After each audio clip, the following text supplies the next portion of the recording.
السلام علیکم۔ Facts of Pakistan کی طرف سے آج ایک آئیڈیا ہے، آئیے مل کے سوچتے ہیں کہ ہمارا ملک کیوں بنا اور یہ ملک کیسے ترقی کرے گا۔ السلام علیکم۔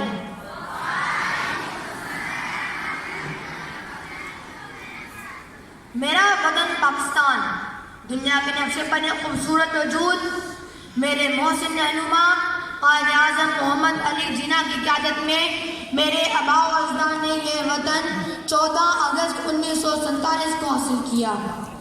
میرے وطن کی بنیادوں میں کئی شہداء کا خون، بزرگوں کی قربانیاں اور ان کے مستقبل کے خواب سب مدفون ہیں۔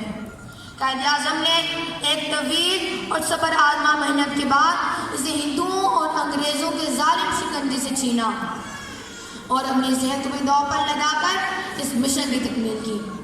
یوں دی ہمیں آزادی کی دنیا ہوئی ہے نا، یوں دی ہمیں آزادی کی دنیا ہوئی ہے نا، اے قائد اعظم تیرا احسان ہے احسان۔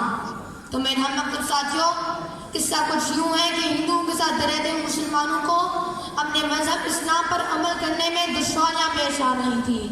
ایک خدا، ایک رسول اور ایک قرآن کی تابع کی وہ امت تھی جس کو زندگی گزارنے کے اسلامی اصولوں پر عمل کرنے کے لیے ایک علیحدہ وطن کی ضرورت تھی۔ ہم تو امت وسط ہیں، ہم کسی انگریز کے ماتحت یا کسی ہندو کی غلامی میں رہ بھی کیسے سکتے تھے۔ منفعت ایک ہے اس قوم کی، نقصان بھی ایک، منفعت ایک ہے اس قوم کی، نقصان بھی ایک ہی سب کا نبی، دین بھی، ایمان بھی ہے۔ آزاد وطن میں ایک اسلامی فلاحی ریاست کا قیام، یہ میرے رہنما ملت کے پاس قائد اعظم کا خواب تھا۔ قائد اعظم اپنی تقریروں میں اسلام اور پاکستان کے اٹوٹ رشتے کی بات کیا کرتے تھے۔ انہوں نے ایک آزاد وطن کے حصول کا مقدمہ اسلامی فلاحی ریاست کے جھنڈے تلے ہی لڑا تھا۔ دو قومی نظریہ کا نعرہ بھی اسی وقت بلند ہوا تھا۔ انگریز کو یہ بات ماننا پڑی تھی کہ بر صغیر کے مسلمان کسی طور پر بھی ہندوؤں کے ساتھ رہتے ہوئے اپنے مذہب اسلام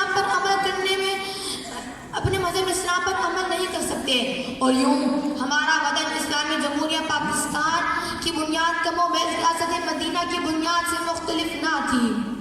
میرے معزز اساتذہ کرام، مکہ کے اندر بسنے والے مسلمان بھی تنگی کی زندگی گزار رہے تھے اور متحدہ ہندوستان میں بھی گھٹن بڑھتے جا رہی تھی۔ آج سے صدیوں پہلے اللہ کے بندوں کو اپنے گھر بار اسلام کے نام پر چھوڑنے پڑے تھے اور ہجرتیں یہاں بھی ہوئی تھی۔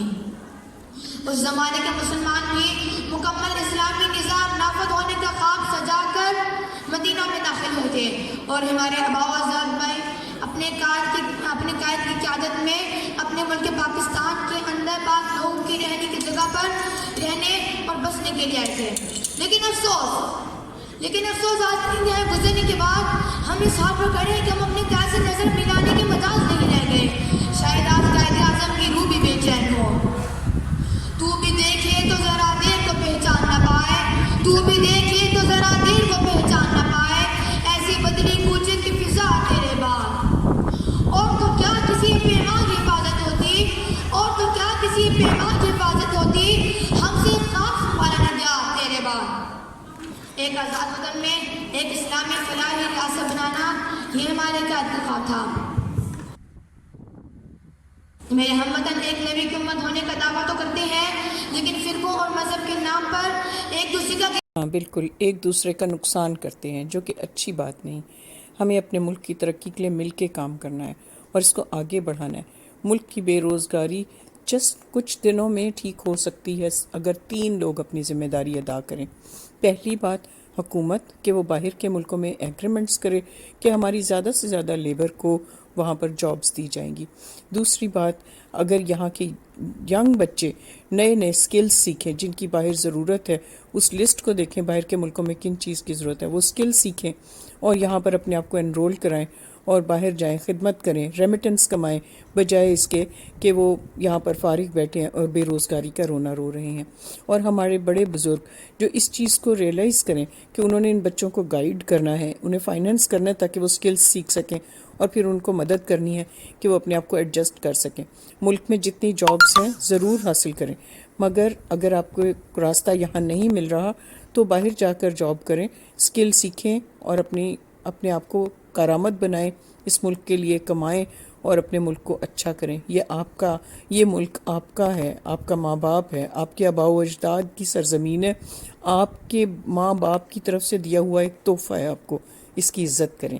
چینل کو سبسکرائب کریں اور اگلی ویڈیوز کے لیے پلیز بیل آئیکن کو پریس کر لیں تاکہ آپ کو سب نئی ویڈیوز آتے رہیں اور ہم یہ خیالات شیئر کرتے رہیں۔ کمنٹس میں اپنی رائے کا اظہار ضرور کیجیے گا۔ شکریہ، اللہ حافظ۔